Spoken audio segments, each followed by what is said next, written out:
Boa tarde a todos, pessoal. Sejam muito bem-vindos a mais uma sessão dos nossos webinários da Namba em Debate.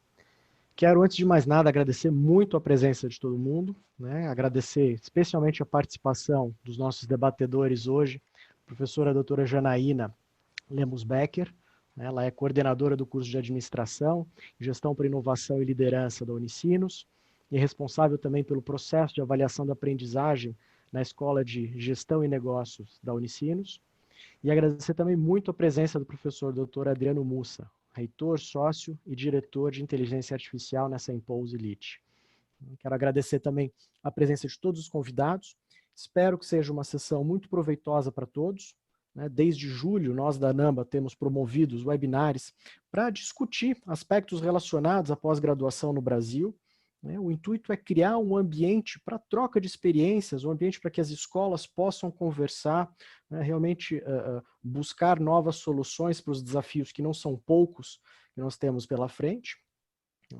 Para aqueles que não me conhecem, eu sou Roberto Falcão, eu estou à frente da diretoria de comunicações, eventos e pesquisas da Namba, sou coordenador também do MBA de Gestão de Negócios na FECAP, então é com muito prazer que hoje a gente vai discutir esse tema tão importante, que é o processo de aprendizagem, a asseguração do processo de aprendizagem na pós-graduação, tanto no estrito quanto no lato sensu.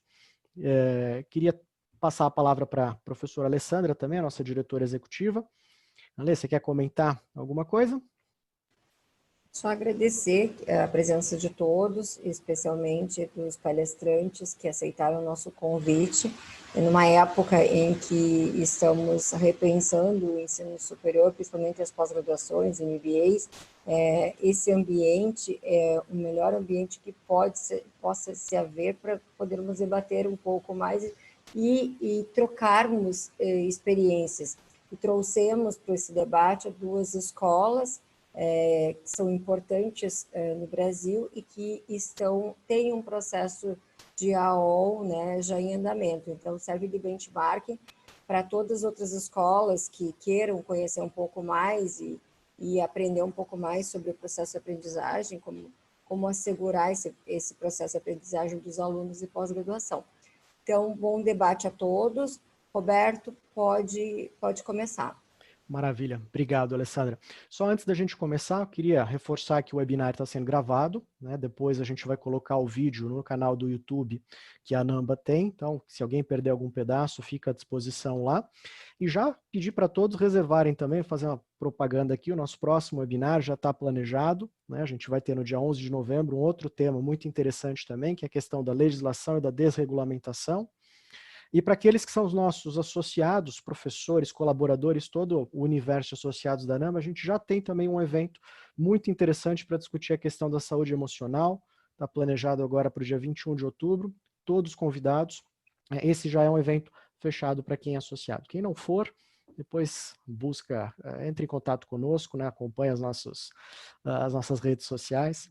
E é isso. Então, mais uma vez, obrigado a todos, obrigado especialmente professora Janaína, professor Adriano. Professora Janaína, passo a palavra para você, deixa eu descompartilhar aqui, por favor, a plateia é toda sua. Muito obrigada. Em primeiro lugar, eu gostaria, em nome da Escola de Gestão e Negócios da Unicinos, gostaria de agradecer o convite para compor, né, esse evento da ANAMBA, e se a minha memória e a da nossa decana não falha, essa é a primeira participação, né, da nossa Business School nos eventos da ANAMBA, então fico muito feliz pelo convite, muito honrada por estar aqui, então, representando a Unicinos e a nossa escola. Como o tempo é curto, eu não vou me demorar e vou compartilhar imediatamente a apresentação que eu fiz aqui para vocês todos. Quero que vocês me digam se vocês já enxergam. Eu vou esconder tudo aqui, para que possamos ir direto para esses slides. Bom, então, Adriano e eu vamos nos dividir, né? Cada um de nós vamos falar por aproximadamente 15 minutos, e aí depois, então, nós vamos abrir para as perguntas, e acredito que essa deva ser a parte mais proveitosa, né, do nosso evento aqui. Bom, eu vou começar apresentando para vocês, então, qual é a breve agenda da minha exposição, né? Eu gostaria de percorrer esses tópicos, sendo o terceiro deles o mais demorado, né? Então, inicialmente eu vou apresentar a universidade, a nossa Escola de Gestão e Negócios e os cursos que estão no escopo da acreditação internacional. Na sequência, então, eu vou compartilhar com vocês um breve histórico do nosso processo de acreditação. E, por fim, eu vou falar, então, do nosso processo de avaliação de aprendizagem e vou ilustrar com algumas informações do mestrado profissional em gestão e negócios. Eu vou pedir ao Roberto que, se houver qualquer intervenção, que me interrompa, porque eu não estou acompanhando o chat, então, portanto, não estou vendo nenhuma mensagem. Vou seguir aqui com a fala. Pode ser, Roberto? Claro, fica tranquila, qualquer coisa eu aviso. Tá bom, então. Então, vamos lá. Bom, então, a nossa universidade é uma universidade que tem 2 campi no Rio Grande do Sul e polos no país todo. E nós temos, então, esses 2 campi aqui no estado. O campus principal é esse que aparece na foto, é o campus de São Leopoldo. É um campus muito bonito, eu espero que todos vocês tenham a oportunidade de vir para cá depois, né, que a pandemia passar. E nós temos um segundo campus, então, um pouco menor, que fica aqui em Porto Alegre, na capital do estado. Hoje nós temos um pouco mais do que 26 mil alunos em todos os níveis, né, na graduação e na pós-graduação, nos diferentes programas, e somos divididos, então, em 6 escolas, e a nossa Escola de Gestão e Negócios, que é, então, a delimitação aqui dessa fala, a nossa escola tem um pouco mais de 5 mil alunos. Os cursos da Escola de Gestão e Negócios que fazem parte do escopo da acreditação, esse é um recorte importante para ser feito aqui, são os nossos bacharelados e são os programas de pós-graduação estrito sensu. Então, em relação aos bacharelados, nós vamos ter esses programas que vocês veem na tela. Aliás, essa foto aqui desse slide já é do nosso campus aqui na capital do estado. E aí aqui nós temos os programas de pós-graduação estrito sensu, né? Nós temos um mestrado profissional em gestão e negócios, já temos um doutorado profissional, mas ele é muito jovem, ele tem alguns meses ainda, então ele ainda não está no escopo da acreditação pela AACSB, e os nossos 6 programas acadêmicos, então. Eu vou ilustrar algumas informações sobre o processo de avaliação de aprendizagem, especificamente em relação a este mestrado profissional em gestão e negócios. Bom, aqui um breve histórico, né, para vocês entenderem qual é o local, né, qual é o meu lugar de fala aqui. A Escola de Gestão e Negócios nasce como escola em 2012 e em 2013, então, nós solicitamos o membership à AACSB. No mesmo ano, aproximadamente 3 meses depois, tivemos a aprovação, ou seja, éramos elegíveis, né, ao processo de acreditação e se constituiu, na sequência, a equipe de trabalho. Eu, especialmente, passei a integrar o comitê, então, do projeto de acreditação no segundo semestre de 2015, né, no final de 2015 para 2016. De 2014 a 2018, então, essa equipe de trabalho, uma equipe muito enxuta, né? Essa equipe, então, foi capacitada, vivemos todo aquele período, né, de produção dos relatórios e estivemos com o nosso mentor por 5 vezes aqui na nossa universidade. Especificamente em relação ao processo de Assurance of Learning, que na nossa escola nós chamamos de processo de avaliação de aprendizagem.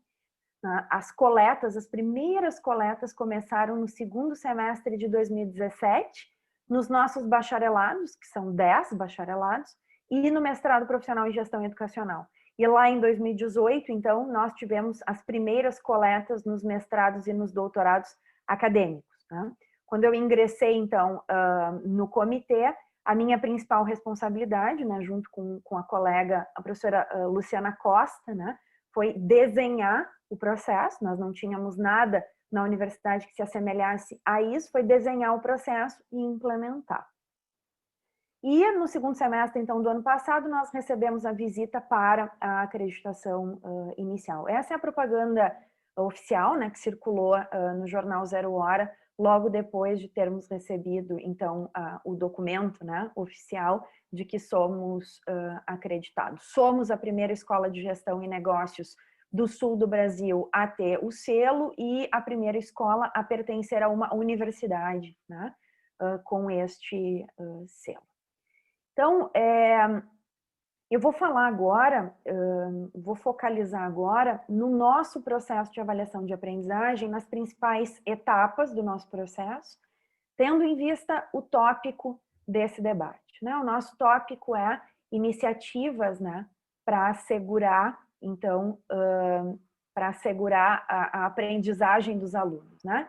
Então, o nosso processo é um processo bastante complexo e bastante robusto, como o de todas as outras escolas que têm um AOL implantado, e o meu objetivo é tentar lançar luz, colocar luz aqui sobre alguns dos nossos principais desafios em cada uma dessas etapas.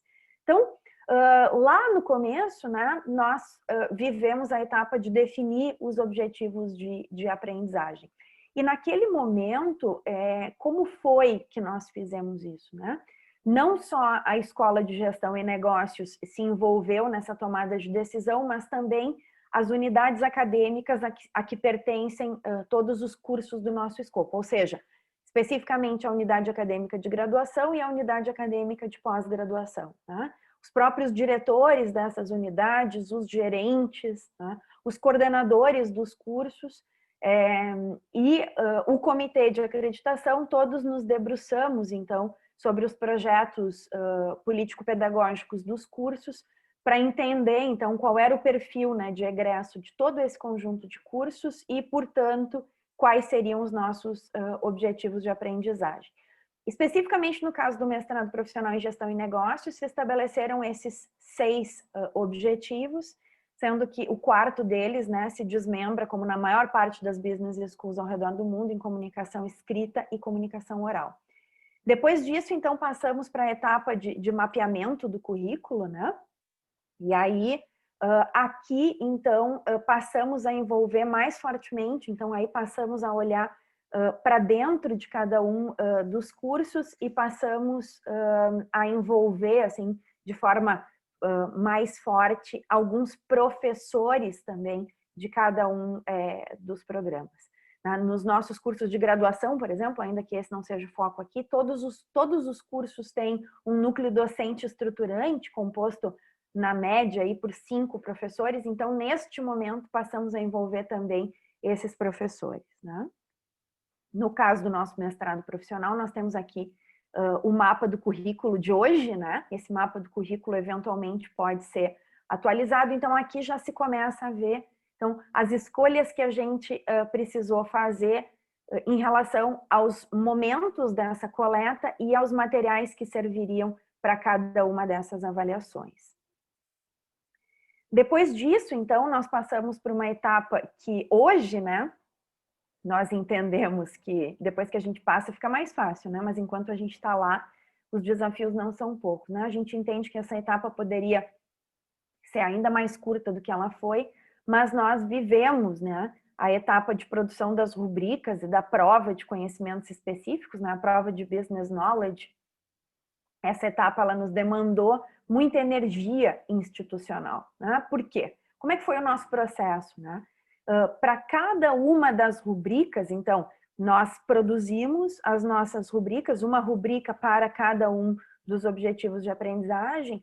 Para cada uma dessas rubricas, né, nós ouvimos professores das diferentes escolas da universidade, não importava o vínculo, né, desses professores, mas professores que eram especialistas naquele objetivo de aprendizagem. Eu vou pegar, por exemplo, o caso do objetivo de aprendizagem de percepção ética, né? O professor que foi uma das referências na produção dessa rubrica era um professor vinculado na sua origem à escola de humanidades. Então, essa transversalidade toda nos custou, né, um dos nossos principais desafios, que foi muito tempo, muita interação entre as diferentes escolas que nós temos na Unicinos, né? Eu lembro muito bem do caso das rubricas de comunicação, aqui uma anedota, né, para vocês. A rubrica de comunicação escrita teve 13 versões, né? Então, até que nós chegássemos à versão final. E esse processo, né, no caso desta rubrica específica de comunicação, envolveu professores pesquisadores da Escola da Indústria Criativa, especificamente do PPG em Linguística Aplicada. Então, vejam que aqui o nosso processo foi um processo complexo, né, para ficar em apenas um adjetivo. Aqui a gente tem um exemplo, então, de uma rubrica do mestrado profissional em gestão e negócios, específica do Learning Goal de liderança. Tá? E aí, aqui, essa tomada de decisão, ela já foi feita só pelos programas, né? Então, aqui, o office do AOL, digamos assim, já não se envolveu, né? Então, essa foi uma tomada de decisão em que os programas tiveram muita autonomia, cada programa definiu a sua meta, e no caso do mestrado profissional em gestão e negócios, essas são as metas de desempenho, né? Então, o corte é de 80%. Então, 80% dos estudantes atendem às expectativas ou superam essas expectativas, e no caso de Business Knowledge, 80% dos estudantes devem acertar no mínimo 70% da prova. Até aí a diversão não tinha começado, né? A diversão começa justamente quando a gente ganha, quando a gente recebe, ou quando cada curso recebe os resultados, né, do primeiro ciclo de coletas em relação a cada objetivo de aprendizagem. E aí nós passamos a lidar com a sedução, né, dos dados. Então, quando a gente olha, por exemplo, né, para os dados, ficando no mesmo exemplo, dentro do mesmo programa, os dados, os resultados relativos à liderança, por exemplo, né, a gente pode se deixar tomar por análises de os alunos estão muito bem, né, não temos mais nada para fazer aqui, ou então, nossa, a maior parte dos nossos alunos, a esmagadora maioria dos nossos alunos atende ou supera as expectativas. Então, a gente pode ver, né, os colegiados e os programas como um todo muito seduzidos pelos dados em si e interpretando esses dados como, bom, já somos bons, então, ok, né, já temos aqui indicadores em relação à aprendizagem dos alunos. E aqui veio, então, né, nesta fase, veio, sem dúvida, um dos nossos grandes desafios, que foi poder discutir, né, sobre o papel das ações de melhoria. Então, mais do que olhar para indicadores sobre a aprendizagem, né, poder discutir com a Escola de Gestão e Negócios esses dois paradigmas, né? Um paradigma de improvement of learning contra, e aqui é contra mesmo, um paradigma de prestação de contas, de accountability mindset aqui, né? Então, como poder promover, então hoje, se eu pudesse resumir para vocês qual é o ar que nós respiramos na nossa Business School, hoje nós estamos em plena, né, emergência de ideias e de reflexões sobre a importância de estarmos orientados para o improvement of learning e não para uma mera prestação de contas, né? Já passamos dessa fase, a gente costuma brincar que a gente já foi promovido, né? Então não nos serve mais operar com o dado pelo dado, e o que a gente quer de fato é melhorar a aprendizagem cada vez mais a despeito dos resultados. Então, independentemente do que os dados nos disseram, o que é que ainda temos a fazer para melhorar cada vez mais, né? E aí eu trago aqui para vocês uma síntese, né? Quando aqueles resultados de liderança chegaram para o curso, né? Ainda assim, o programa, apesar dos excelentes resultados, vejam, né? O programa tinha 99% dos alunos aí atendendo às expectativas ou superando, ou seja, a meta de desempenho estava para lá de alcançada, né? Ainda assim, melhorias foram implementadas, né, no ano seguinte, né, no semestre seguinte, e aí, vejam, pouco nos interessa, né, que esse indicador tenha caído aqui. A gente poderia conversar por horas sobre fragilidades, né, dessas ações de melhoria ou sobre potencialidades disso, tá? Mas o foco aqui é poder apresentar para vocês, né, que a gente colocou e tem colocado cada vez mais energia nessa etapa do processo e não, né, na etapa propriamente de coletar resultados e ficar ali interpretando sem fim esses resultados, né? E aí, depois, então, das melhorias implementadas, fizemos um novo round, então, um novo ciclo, né, de coletas, e com isso fechamos, né, esse loop. E aí, se vocês forem observar aqui, né, que a gente tem um desdobramento daquele 99% versus 95%, a gente poderia olhar para os resultados, né, do segundo ciclo, e eu trouxe de propósito, né, esses resultados aqui, porque aqui nós temos um caso de um Learning Goal em que o ciclo 2, ao pé da letra, né, tem uma piora nos resultados. Ainda assim, em termos de processo de avaliação de aprendizagem, quando nós olhamos, né, para os movimentos que foram feitos em relação ao Learning Goal de leadership, nós entendemos, né, que em termos de processo de geração de indicadores ou em termos de iniciativas para melhorar a aprendizagem, nós estamos melhores do que quando nós começamos lá a coleta 1. Né? Então, eu encerro a minha fala muito breve, dizendo a vocês, né, que esse processo de avaliação de aprendizagem na nossa escola, ele tem sido cada vez mais considerado, né, um processo de fato de geração de indicadores que nós temos usado como uma ferramenta de gestão educacional que tem por finalidade a melhoria contínua dos currículos, né, independentemente de esse curso ser um curso de bacharelado em administração ou um doutorado acadêmico em administração. Eu encerro por aqui, agradeço que vocês tenham me escutado até esse momento e imediatamente passo a palavra de volta para o Roberto. Maravilha, Janaína. Muito obrigado pela apresentação aí, muito interessante todo o processo pelo qual vocês passaram. Achei muito interessante você mencionar a questão da energia institucional, até marquei aqui, acho que é um termo muito bom da gente trazer, porque realmente não adianta ser um esforço pontual, né? A gente precisa realmente ter a organização como um todo, mas a gente fala um pouco mais disso, e a questão da accountability também, da governança, eu acho que é um tema para a gente aprofundar e receber por WhatsApp aqui uma provocação, depois a gente fala um pouquinho mais disso.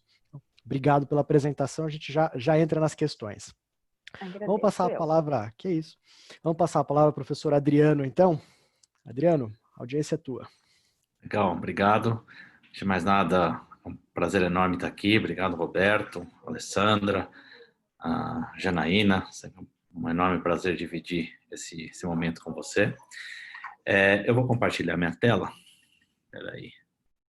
Você já vem? Já, né? Bom, sou da São Paulo, Escola de Negócios do LIT, né? Em breves números, a gente é uma escola de São Paulo, considero uma escola pequena em quantidade de alunos ainda, né? Nós temos cerca de 15 mil alunos por ano, e há 4 anos nós iniciamos uma aventura muito interessante aí, por uma plataforma digital, com muito uso de tecnologia, especialmente de inteligência artificial, que a gente chama de LIT, que mudou muito a configuração, o jeito da escola, né? Então, eu acho que temos algumas credenciais que nos orgulham demais, né? A Namba é uma delas, a própria Financial Times, 5 vezes no ranking do Financial Times, mas eu acho que de 5 anos para cá a gente teve alguns movimentos rumo a essa digitalização que trouxe muitas coisas interessantes, em especial em relação à aprendizagem, né? Eu vou começar... Óbvio que todos nós sabemos, né, que a aprendizagem é por definição humana, e eu gosto de trazer esse ponto sempre que a gente fala de assegurar alguma coisa, né, porque quando a gente vai assegurar, a gente tem que lembrar que é humano, se é humano é altamente complexo, se é humano é pessoal, né, então fez muito sentido para mim a fala da professora dizendo que a dificuldade que a gente tem, né, de quais parâmetros a gente utiliza, etc., porque é isso mesmo, ela é humana, ela é complexa.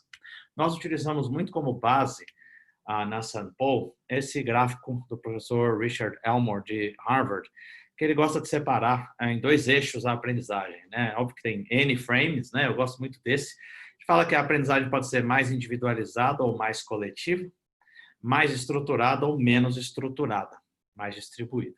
Se ela for estruturada e individual, ela é uma leitura de livro, um autoestudo, uma aula particular.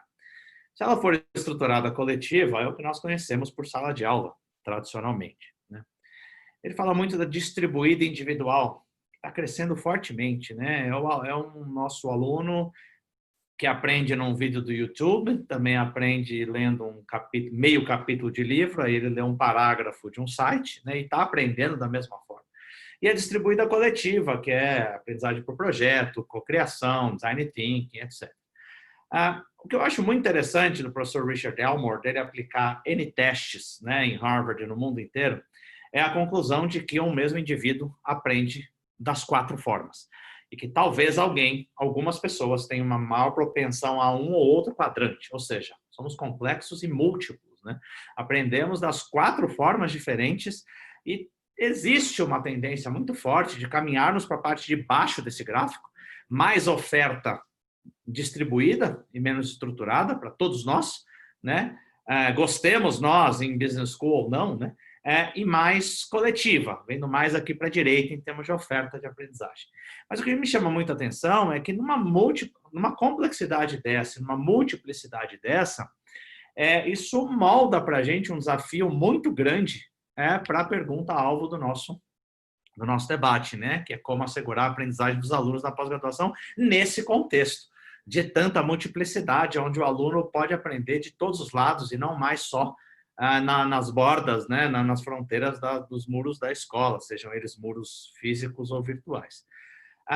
Nós, na São Paulo, no LIT, temos caminhado muito para que nós achamos que a resposta está na junção de 2 ciências, né? Na junção de Data Science com Learning Science.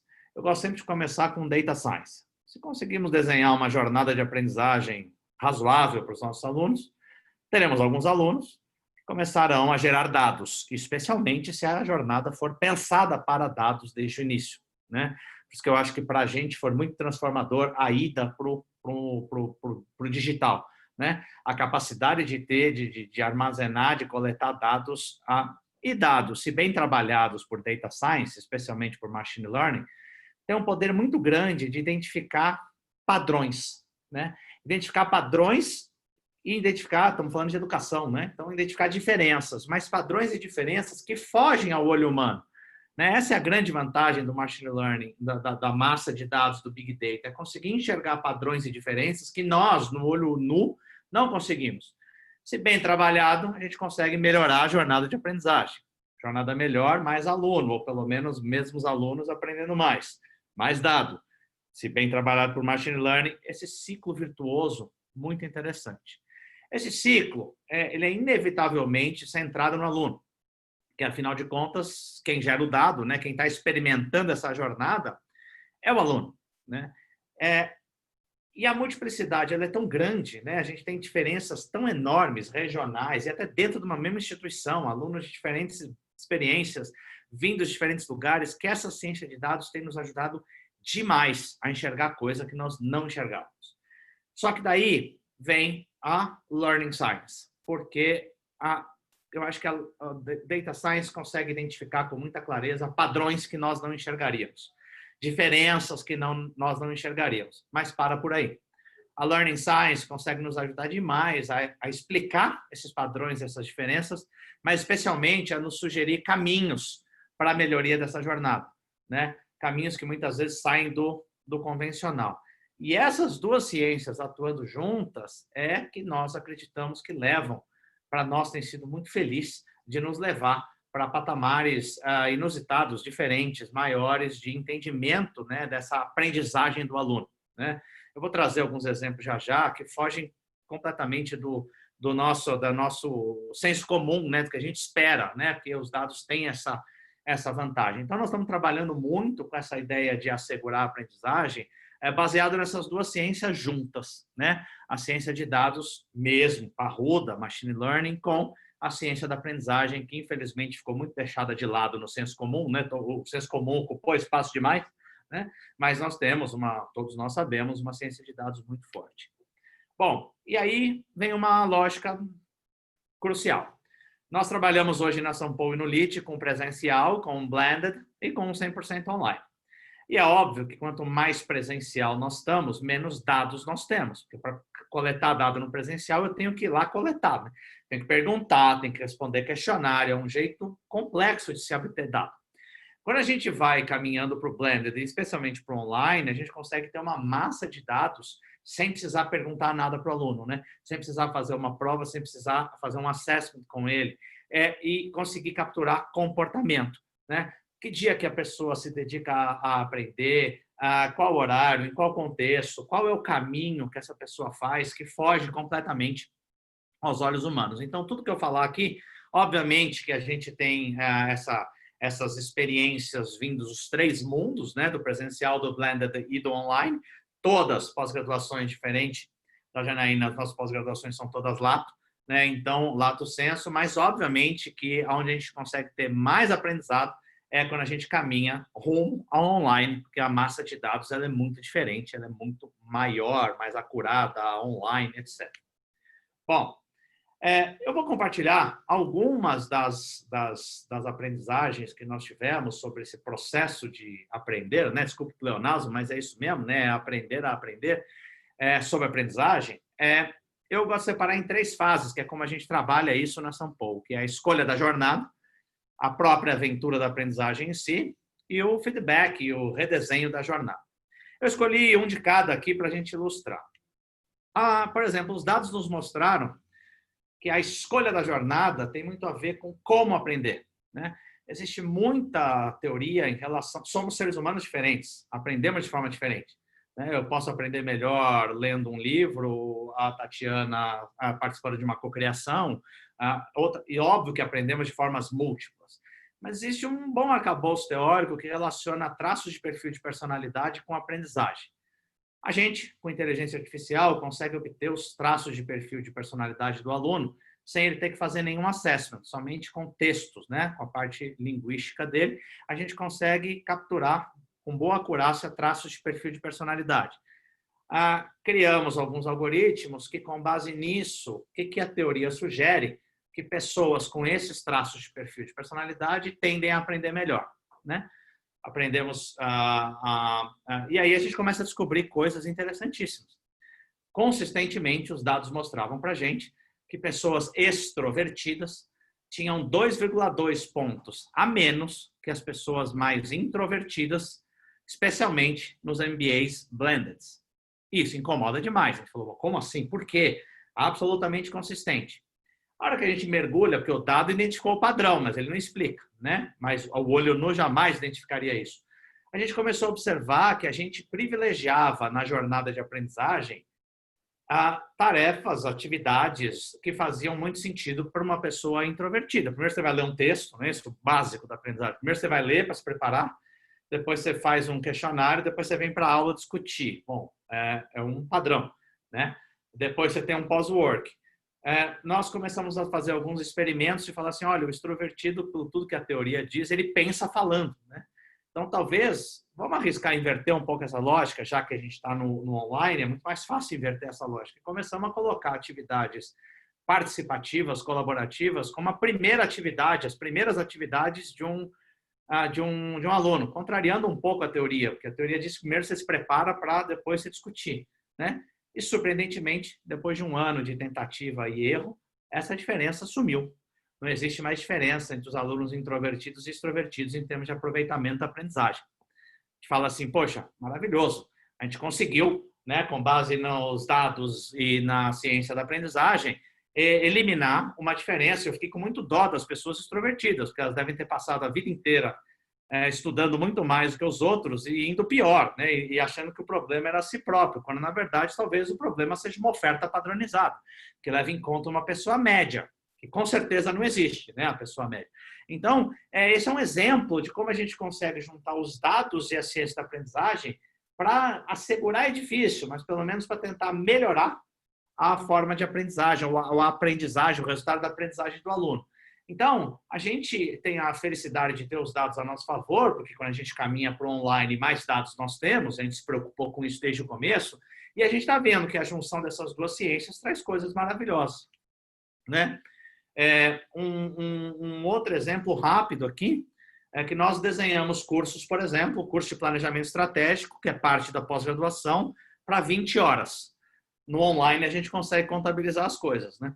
Não tem um único ser humano que fez o curso em 20 horas, né? Teve gente que fez em 5 horas, teve gente que fez em 80 horas. E a aprendizagem foi indiferente entre os dois. Então, 20 horas talvez não atenda ninguém, né? Então, a gente aprende com isso que, se possível, tirar o relógio e trazer o domínio, né? E os dados permitem que a gente chegue nisso, né? No presencial é mais difícil, no online é mais fácil. Se esquecer o conceito de turma, fica mais fácil ainda, de deixar o relógio um pouco de lado e colocar o domínio. Outro exemplo é que nós chegamos à conclusão, né? Já que a aprendizagem está em todo lugar e ela é múltipla, nós não estamos considerando a aprendizagem que o aluno já tem, né? Quem falou que um curso de planejamento estratégico precisa ser feito em 20 horas? E se eu já conhecer planejamento estratégico? Usando a tecnologia, de novo, inteligência artificial, com um acesso muito rápido, com 94% de acurácia, a gente consegue identificar de 5 a 7 minutos de interação o que esse aluno sabe pouco, sabe muito ou sabe nada em relação ao planejamento estratégico. E a gente consegue sugerir que ele foque, especialmente nas atividades pré-discussão, que ele foque nas atividades que efetivamente ele não sabe ou que ele sabe menos. Então, ele pode fazer um curso preparatório de 20 horas, ele pode fazer em 12, em 4.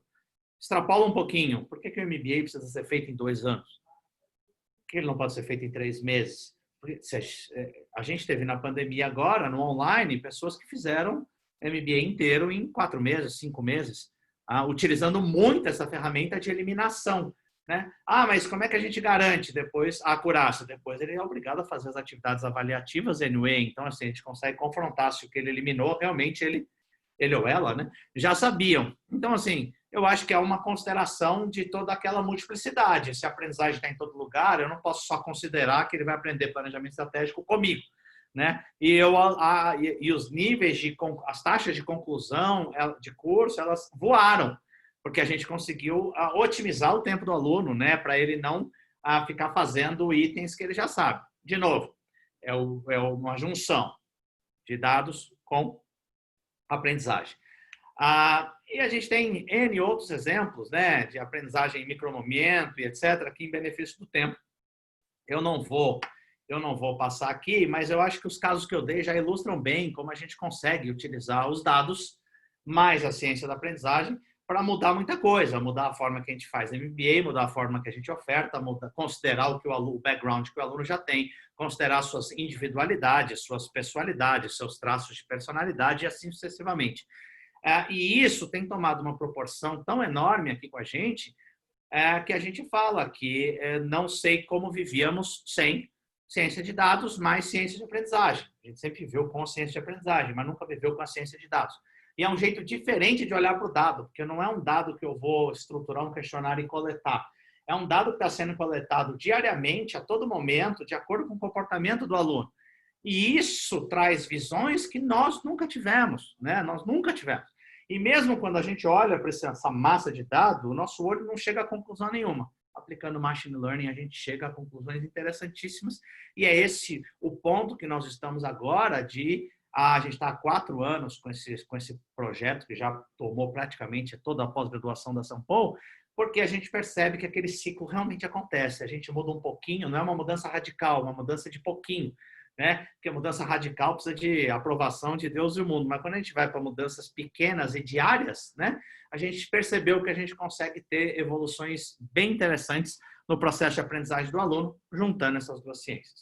Para encerrar minha fala aqui e não tomar muito tempo de vocês, para a gente ir para as perguntas, nós estamos trabalhando muito com essa lógica, né? Cada vez mais, e acho que isso tem tudo a ver com assegurar, ao tentar medir, assegurar a aprendizagem. Conteúdos estão e estarão em todo lugar, e cada vez mais em todo lugar. Professores estão em todo lugar, no sentido de que o professor está onde o expertise está, principalmente quando a gente vai falar de business, né? o expertise está na academia, ok, mas ele está também com experts da prática, e essa junção é muito interessante. Se conteúdo estará em todo lugar e professor cada vez mais estará em todo lugar, isso dói falar, mas é algo que a gente realmente acredita. A personalização se intensifica, porque se eu tenho mais oferta de conteúdo e professor em todo lugar, né, bom ou ruim ou de tudo, a personalização mais fácil encontrar algo que sirva para mim, né? A gente disse, isso tudo é verdade, que o networking é a nova sala de aula, né? O limite da sua aprendizagem é o limite do seu networking, não mais o limite do seu grupo de aprendizagem. E se isso tudo é verdade, realmente a aprendizagem está em todo lugar, e a gente acredita muito que para assegurar um processo de aprendizagem de qualquer aluno, a gente tem que levar em conta que a aprendizagem está em todo lugar e está também na escola, obviamente, mas ela está em muito lugar e que talvez um papel vital da escola seja o papel de considerar tudo isso, um papel de curar e um papel de inspirar caminhos muito mais do que ser a única fonte do conhecimento e da verdade, por mais que, de novo, isso não é uma coisa fácil da gente aceitar, de nós mesmos trabalharmos com essa ideia. Mas nós estamos tentando muito fortemente esse caminho, que a gente acredita que ele é irreversível, e isso direciona as nossas ações em relação à assertividade da aprendizagem, né? Não está só na nossa mão essa aprendizagem, pelo contrário, está cada vez mais pulverizada em todo lugar, e a partir do momento que a gente vê o Google prometendo um 6-month course, que ele diz ser melhor do que uma faculdade, uma graduação, bacharelado, ser ou não ser melhor é uma discussão longa, mas o fato é que é o Google falando uma coisa relevante para o mercado, né? Então, esse é só um exemplo que ilustra como parece que a aprendizagem está cada vez mais em todo lugar. Então, a gente acredita que isso tem que ser levado em conta para qualquer instituição, e nós estamos acreditando muito nisso, que um processo de aprendizagem vai ter cada vez mais que levar tudo isso em conta, e a gente acredita que um caminho viável é conseguir entender a ciência de dados junto com ciência de aprendizagem, juntando tudo e tentando ser esse caminho que com dados e aprendizagem consegue gerar curadoria da melhor forma possível, não sei se assegurar, mas minimamente a inspirar ou curar esse caminho dos nossos alunos. Eu termino aqui, agradeço demais aí o tempo de todos vocês. Eu conversei antes com a Janaína, né, Janaína? A gente falou assim, olha, a gente vai para dois caminhos bem interessantes, distintos, né? Mas acho que se tivesse um caminho só, não teria a menor graça, né? Então, eu acho que são pontos de vista bem interessantes aí para a gente debater esse tema tão vital. Muito obrigado. Maravilha, professor Adriano, muito bom, interessantíssimo realmente ver como os dados, compreender como os dados podem agregar cada vez mais valor, né, para as instituições, para os alunos, e muito bom, obrigado realmente pela apresentação, acho que abrilhantou bastante a tarde de todo mundo. Vamos lá, a gente já tem algumas perguntas, nosso tempo é escasso, infelizmente, mas faremos o possível. Vamos começar com uma pergunta que foi colocada aqui no Q&A. Ela foi direcionada para a Janaína, mas depois, Adriano, se você também puder complementar, fique à vontade.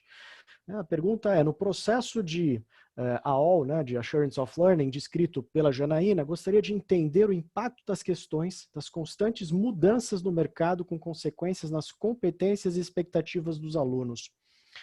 Janaína, o que você acha disso? Na verdade, né, os Learning Goals, eles não são uma camisa de força, né? Então, os Learning Goals, aliás, os Learning Goals podem, inclusive, ser revisitados, né, periodicamente. Então, essa é uma primeira questão, né? Os Learning Goals, na nossa leitura institucional, eles nos mostram, né, o que o nosso selo de egresso, né, não de acreditação, o que o nosso selo institucional promete entregar no mercado, né? E é claro, nós mesmos já estamos falando aí em revisitar alguns deles, né? A gente já está flertando aí com outros Learning Goals. Bom, essa é uma questão. A outra questão é que mesmo com este sistema aparentemente muito estruturado, isso não quer dizer que nós não estejamos muito sintonizados com o que o mercado nos pede, né? Eu vou ficar em um exemplo aqui.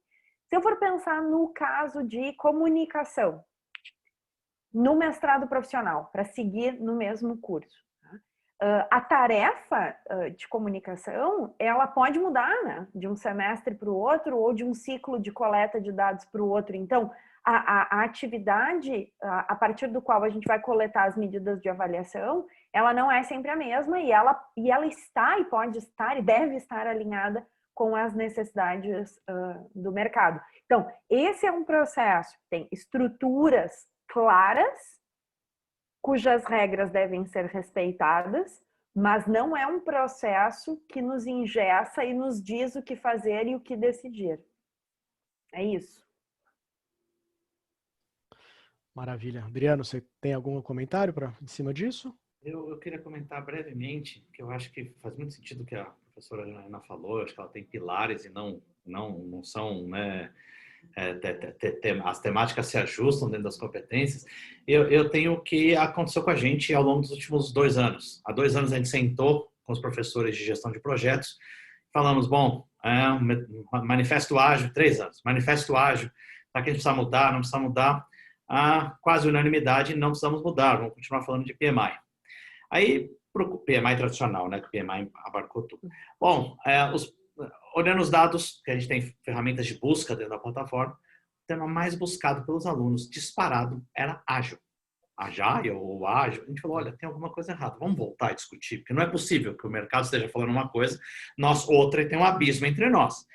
Detalhe, nós, com os dados, conseguimos convencer os professores de que tinha que colocar a metodologia ágil, e hoje, 2 anos depois, nós mudamos todos os programas de pós-graduação, nenhum mais tem o PMI tradicional, estão todos baseados em ágil. Então, assim, é uma força, né, de a escola inspira o aluno, aluno inspira a escola, porque afinal de contas eles estão lá, né, na prática. Então, acho que é um ciclo muito natural e que mudou muito, né? Já foi unidirecional no passado, mas eu acho que não tem mais cabimento ser, né? Isso aí. Fantástico. Pegando até o gancho aqui, juntando 2 perguntas que chegaram, reforçando boa parte do que você já discutiu, Adriano, vou jogar a pergunta para você, colocar para você e depois pedir para a Janaína complementar.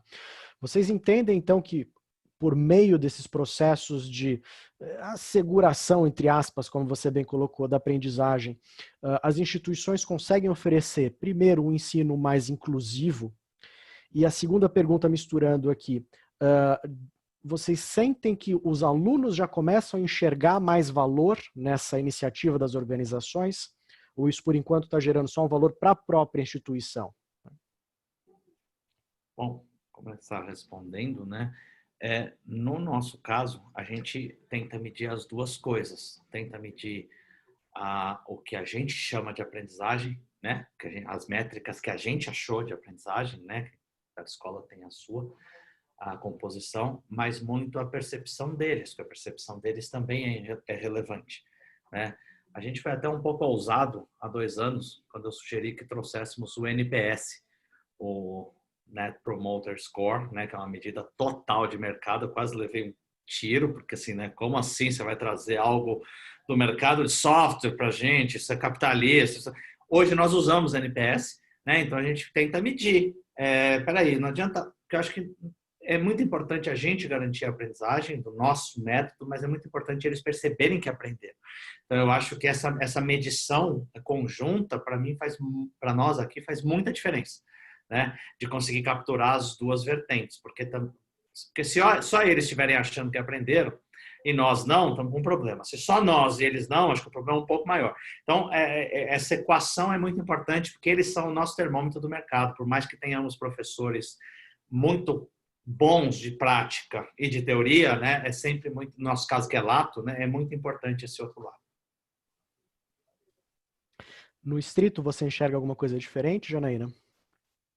Não, nós temos as pesquisas, né, de avaliação dos alunos também, mas eu quero responder especificamente ao ponto de se os alunos percebem valor, né, nestes movimentos, né, de acreditação, especificamente em relação a isso? Sim, né? Acho que quanto mais avançados, então, na formação estão os alunos, maior a percepção de valor. Então, os nossos alunos, né, do mestrado profissional, dos mestrados acadêmicos e especialmente dos doutorados acadêmicos, e aí na nossa universidade existe, aliás, um movimento, né, de incentivo ao doutorado sanduíche, por exemplo. Então, todos esses discentes, né, eles estão muito mais, aparentemente, né, produzem mais evidências de valorização desses movimentos do que os alunos da graduação. Então, se eu for pensar, eu coordeno um bacharelado em administração, o que é o de turno integral, né, o Gestão para Inovação e Liderança, embora esse não seja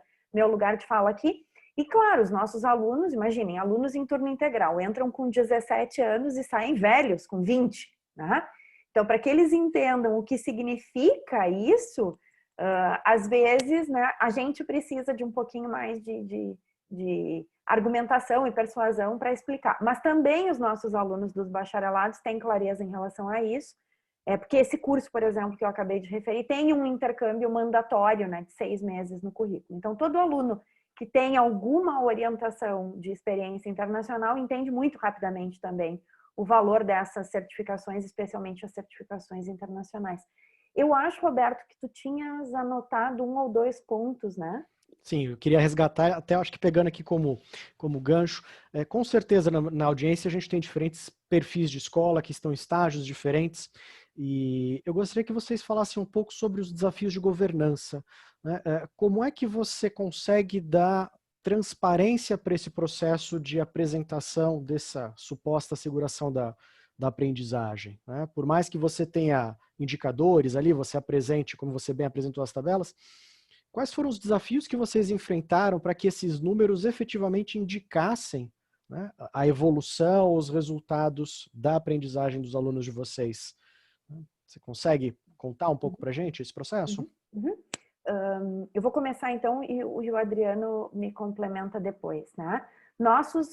Todos os nossos resultados nunca foram privados, nunca foram resultados que nós mantivemos em segredo, né? Então, existe... Bom, enfim, a gente está falando aqui de resultados de aprendizagem, né? Então, eu vou pegar casos mais sensíveis, né? Então, se existem determinados objetivos de aprendizagem cujos resultados não são tão altos como o de liderança que eu apresentei, né? Ainda assim, mesmo assim, esses resultados também vão a público. Então, nas reuniões de colegiado dos cursos, esses resultados eles são escancarados, né? O processo todo, ele é um processo completamente aberto. Então, qualquer professor ou qualquer aluno que queira saber quais são os learning goals, quais são as dimensões das avaliações, onde eles estão sendo avaliados, todos esses dados, eles estão ao alcance de qualquer um. A gente não tem ainda, né, como algumas business schools que a gente pode ver aí mundo afora, especialmente as do hemisfério norte, a gente não tem ainda, né, um site ou uma página no nosso site, no site da nossa escola, que apresente todo o processo. Mas até hoje, né, qualquer escola que me procurou ou que procurou o Office do AOL teve acesso, por exemplo, às nossas informações. Então, a gente sempre... esse processo, ele é totalmente escancarado. Fantástico. Adriano? Eu concordo plenamente com a Janaína. Eu acho que não existe a medição ou assegurar a aprendizagem, assurance de aprendizagem sem transparência, sem acesso a dados e sem autonomia. Se as pessoas envolvidas no processo não tiverem autonomia que eu digo, autonomia de conseguirem entender a métrica, conseguirem calcular a métrica e chegarem no mesmo número, não conseguirem ser envolvidos ou participarem, né? Porque eu acho que isso para mim foi uma lição muito importante ao longo dos últimos anos, que temos pessoas mais especialistas em learning do que outras, mas a partir do momento que a pessoa é um professor ou uma professora ou é um assistente de sala de aulas, né, sabe um pouco ou muito de aprendizagem. E às vezes, quando a gente limitou os insights de um grupo técnico especializado, não foi bom, porque não havia comunicação, sem autonomia. Agora, quando a gente inclui mais gente, surpreendentemente, a gente teve insights incríveis, tem todo dia insights incríveis de pessoas que são assistentes de sala. Professores de formação que a gente tem, né, que são assistentes de sala. Por quê? Porque eles bebem dos alunos o tempo inteiro. Então, assim, às vezes uma fala deles mal estruturada, você fala, gol, a gente não estava pensando nisso, e então eu acho que essa transparência que a Janaína falou, eu só ampliaria ou confirmaria para autonomia e para envolvimento do máximo de pessoas possíveis e não só dos experts em aprendizagem. Fantástico. Acho que essa é uma realidade não só do mundo das instituições educacionais e business schools, mas do mundo, né? Essa colaboração, a cocriação. Eu acho que a gente precisa aprender muito com o mercado. Algumas escolas que ainda são muito fechadas, né? Realmente você fica no seu feudo ali e você não se permite entender outras coisas. Fantástico. Deixa eu dar uma olhada. Chegou outra aqui no Q&A. E tem 2 perguntas e a gente já está bem avançado. Vamos rapidinho para a gente pegar as 2, então. Primeira do Armando, para os 2. Como compatibilizar a visão mais estruturada do processo AOL, usado na Unicinos, com o processo de aprendizagem mais diversificado e flexível da St. Paul? Quais contribuições de uma escola para inspirar a outra? Eu vou falar bem rapidinho, então. O nosso processo é estruturado, mas ele é extremamente flexível, né? Então, e acho que assim, agora eu vou falar em termos né, do mindset da AEACSB. A AEACSB, ela caminha cada vez mais para um mindset, um framework de flexibilização e adaptação ao contexto. Não é possível ser global sem ser adaptável e flexível. Então, o processo é estruturado, mas ele é altamente flexível. Adriano? Eu acho que faz muito sentido o que você falou, e eu traria também para algumas diferenças inerentes aos cursos, né? Um estrito sensu, ele tem, por definição, né, uma série de processos a serem seguidos. Eu acho que você tem que ter uma estrutura, porque você tem uma tese ali no final do doutorado, e essa tese tem que trazer alguns efeitos, né? Quando a gente vai, e é um volume menor, claro que a graduação é enorme. Quando a gente vai para pós-lato, é outro comprometimento do aluno, né? O aluno estrito, ele é um aluno mais assíduo na universidade. Um aluno pós, ele dá uma passada, isso 2 vezes por semana, isso se for presencial, né? Se for online, a gente nunca os viu na vida. Então, eu acho que existem umas diferenças, mas que são inerentes aos programas, né? Por exemplo, nós estamos fazendo... Por que tem que ser... Eu acho que eu tenho que ser menos estruturado ainda. Porque nós estamos hoje permitindo que o aluno não tem turma. Ele vai fazendo trilhas dentro do LIT, que depois a gente reconhece os créditos na IES, na St. Paul, e ele cumpre com outros requisitos. Então, é muito flexível, por definição, o curso. E aí é claro que a nossa análise também tem que ser. Então, eu acho que existem diferenças naturais nos 2 programas, nos 2 grupos de programas, que levam a diferenças de medição. Essa foi a sensação que eu fiquei quando nós conversamos, até antes, Janaína, porque é tão diferente, você tem estruturas distintas, né? Os meus programas são completamente menos estruturados que os seus, né? Então isso leva a essa aparente, né, necessidade de maior ou menor estruturação. Então eu acho que... Mas é uma boa pergunta. Eu ia até brincar antes da Janaína falar, poxa, pergunta de $1 milhão, né? Eu não sei. Porque são 2 caminhos muito interessantes, mas como compatibilizar? Um super desafio, super desafio. Acho que eu fiquei com muita aprendizagem na sua fala, Janaína, no sentido de, poxa, talvez possa ser um pouquinho mais estruturado aqui, sabe assim? A gente vai sempre, né, se inspirando no meio termo. Fantástico. Eu acho que todos aprendemos bastante, né? E não só isso, acho que até resgatando o discurso da Janaína, é pensar também no perfil de egresso que cada instituição quer, né? E a partir disso você ajustar.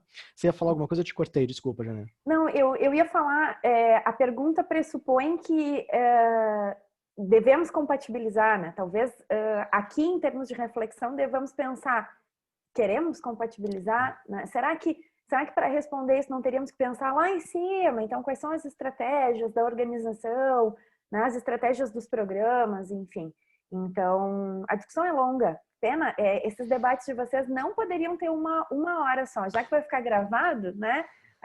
A parte da discussão, da conversa, a gente poderia ficar só nisso aí por 2 horas, numa boa, né, Alessandra? A ideia é essa, é acabar no momento que tá bom ainda, né? Não ficar cansativo para ninguém, todo mundo querer mais. Então, concordo, né? Esses temas todos que a gente tenta levantar, daria para realmente ficar muito tempo discutindo, e ainda mais com pessoas que têm tanto conteúdo para brilhantar. São 4:05 já, a gente precisa caminhar para os fechamentos, então eu vou pedir, Adriano, tem uma pergunta aqui direcionada a você, eu vou pedir para você já fazer as suas considerações finais respondendo, tá aqui, do Norma. Mussa, como vocês avaliam a evolução dos modelos educacionais pelo comportamento do mercado? Olha, eu não sei se eu entendi bem a pergunta, né? Se os nossos modelos em relação ao comportamento dos alunos, comportamento do mercado, né? Eu acho que é isso. Aí eu acho que tem muito a ver com fechamento mesmo. A gente está vendo alunos cada vez mais ansiosos, desbussolados, mas não são alunos desbussolados, a sociedade está desbussolada, né? No caminho da pós-modernidade, acelerado pela pandemia, mas isso é outro assunto. Os alunos, segundo o Fórum Econômico Mundial, até 2022, que é amanhã, a gente tem que desenvolver 42% de novas competências, em média. 42%? Você precisa reformar o sujeito inteiro. 42% é muita coisa, né? Em 2 anos. Eu não tenho a menor dúvida, quando chegar no 2022, eles vão falar que o futuro é 2023 e que precisa trocar mais 40% das competências. Como? Além de tudo, isso é contra a natureza humana, porque a gente busca o conforto, historicamente, por sobrevivência, a gente busca o conforto. Então, é uma coisa muito, muito doida. E, assim, eu acho que a escola tem cada vez mais, na minha opinião, o papel de tá uma bagunça. Vem um na rede social X e fala que o importante é ser ágil. Aí vem o outro e fala assim, não, o importante é ser coach, o outro é pós-moderno. A cabeça do aluno, ele fica olhando para tudo isso, não dá, eles ficam completamente perdidos. Eu acho que esse é o papel da escola, de tentar olhar e falar assim, ok, competências do futuro são essas aqui eu já trabalho, fica com calma, essa daqui não tem como desenvolver em escola, isso aqui é a vida que desenvolve. Essa outra daqui, mas fica tranquilo, eu fiz uma seleção para você, de acordo com os seus objetivos, com o seu caminho, é curadoria. Eu acho que nesse meio dos dois, o mercado e as competências e a escola, eu acho que tem o papel curador, se eu entendi bem a pergunta que veio. E eu acho que esse é um papel da escola que tem, pelo menos no lato, que vai ficar cada vez mais preponderante, na minha opinião. Porque não vai diminuir velocidade de nada, só se acelera a velocidade, se acelera a necessidade. Poxa, tem que entender de inteligência artificial agora. Olha, inteligência artificial são 5 coisas dificérrimas. Estatística avançada, matemática probabilística forte, programação, negócio. Como? Né? Ou seja, talvez não precise de tudo isso. Talvez você precise entender até a página 1, não até a página... Esse papel de ajudar os alunos em o que escolher, eu acho que a gente tem um papel muito importante para ajudá-lo nesse mercado. Porque o mercado não existe uma força do mercado. Né? O papel que outrora foi de igrejas e governo, hoje é das organizações. Então, é uma bagunça na cabeça do aluno, e essa bagunça, eu acho que a gente tem essa boa chance, não de guiar, porque acho que ninguém guia ninguém, mas de inspirar os alunos em alguns caminhos que sejam, não portos seguros, porque não existe mais, mas que sejam caminhos que alguém, a escola, consegue visualizar, porque tem uma visão um pouco maior de algumas coisas, mas assumindo que outras pessoas também sabem o que a escola sabe. Eu vejo muito essa, eu não sei se eu estou sendo confuso demais, mas eu vejo esse papel confuso que o aluno está e a escola sendo um eixo tentando auxiliar nos caminhos desse mundo que todos os especialistas dizem, né? O professor Forbes, né, que trabalha aqui com a gente, o professor Distinguished Professor nosso, ele fala, só vai acelerar, né? A pós-modernidade, o caminho para o Terra 2. Então, assim, como viver com isso, né? Eu acho que a gente precisa cada vez mais, esse passa a ser cada vez mais o papel de uma escola. Maravilha. Obrigado pelas considerações. Janaína? Suas considerações, eu queria agradecer a oportunidade de estar aqui. Faz aproximadamente 4 semanas que eu compartilhei, né, com o diretor da nossa unidade acadêmica de graduação a minha angústia, né, porque não existem muitos fóruns, especialmente no Brasil, sobre iniciativas, né, que geram indicadores sobre a aprendizagem. Então, acho que se a gente colocar aí em qualquer mesa indicadores para a gestão acadêmica, abundam indicadores, né? Indicadores de ordem econômico-financeira, de ordem contábil, indicadores do mercado, mas indicadores sobre a aprendizagem, discussões qualificadas sobre processo de geração de indicadores de aprendizagem, essas discussões são escassas. E eu encho a boca para falar, porque acho que o Brasil carece disso, né? E dentro das universidades a gente tem desafios tão hercúleos e aí a gente olha para o lado e a outra universidade tem o mesmo desafio que eu. Então eu quero parabenizar a ANAMBA por ter instaurado, né, esse espaço e por ter nos convidado como Business School. Nós não somos nem júnior, né? Nós somos baby ainda nesses processos, né? Por ter nos convidado para estar aqui e dizer que a gente está muito interessado nessas discussões, né, em nível nacional. Acho que está na hora, né, da gente colocar o bloco na rua. O Brasil tem muito a dizer e acho que está na hora da gente fazer isso. Então eu quero agradecer, assim, agradecer na pessoa da Alessandra e do Roberto, né, agradecer a Tatiana, a Rosane, todo mundo que falou comigo nessas últimas semanas, todos muito, muito gentis, e agradecer por ter conhecido e trabalhado então com o Adriano nesse debate e ficar à disposição, né? Meu e-mail estava lá na apresentação, não sei se o pessoal pegou, é janainab@unicinos.br. Estou super à disposição para conversar, porque ideia aqui na minha cabeça é o que não falta. Muito obrigada mesmo, foi um prazer. Maravilha. Eu que agradeço realmente a presença de vocês, por vocês terem aceito o convite. E realmente a ideia da ANAMBA é essa, e de certa forma, felizmente, a pandemia viabilizou esses encontros que talvez não fossem possíveis em outra situação, né?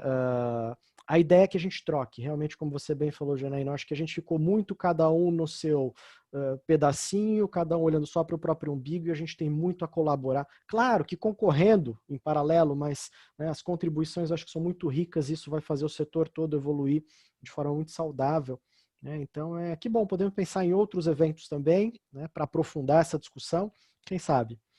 Né, Alessandra? Então, obrigado pela presença de vocês, obrigado pela presença da audiência que ainda está nos acompanhando. Fico por aqui. Alessandra, suas palavras finais. Obrigado a todo mundo. Obrigada, Roberto. Eu agradeço de coração a todos os participantes e principalmente aos painelistas, né?